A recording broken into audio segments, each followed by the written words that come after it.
Hey everyone, welcome back to this tutorial. We'll be guiding you through how to use SciSpace's literature review tool to streamline your research process. If you're looking to take your literature review skills to the next level, this video is for you.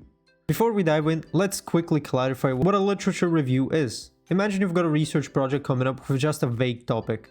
You need to find related papers, understand the subject, and develop a research question. That's a literature review. Sounds overwhelming, right?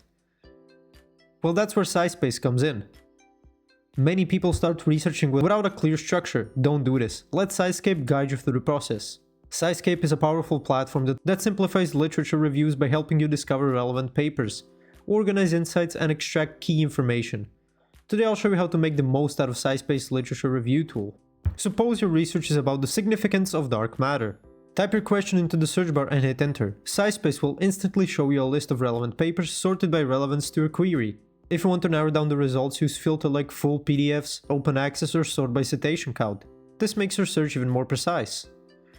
Now that you've got your papers, SciSpace goes beyond just listing them. It gives you an overall insight from the top 5 papers related to your query. This allows you to quickly gather the key points without diving into each paper. Use this feature to get an overview, but remember to go deeper into the full paper once you've narrowed down your list. Here's one of my favorite features: create columns. Let's say you want to extract the problem statement for every paper in your search. Just create a custom column, enter problem statement, and SciSpace will pull that information directly from each paper's abstract. Not every paper abstract is detailed enough, so if the abstract isn't clear, SciSpace might show NA. This is a good reminder to check the full text if needed.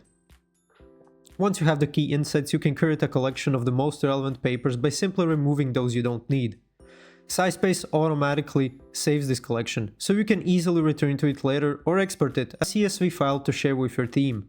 If English isn't your first language, or you find specific jargon hard to understand, SciSpace has you covered. You can choose from 75 different languages to review papers, making the platform accessible to researchers from around the world. It also comes with an AI assistant. You can ask it to explain text, summarize math, or clarify tables in the papers you're reviewing. Use Copilot when you're struggling to understand a dense topic or want a quick explanation. This tool saves hours of back and forth research. Thanks for watching. If this video was helpful, please like and subscribe to our channel for more tips and tutorials.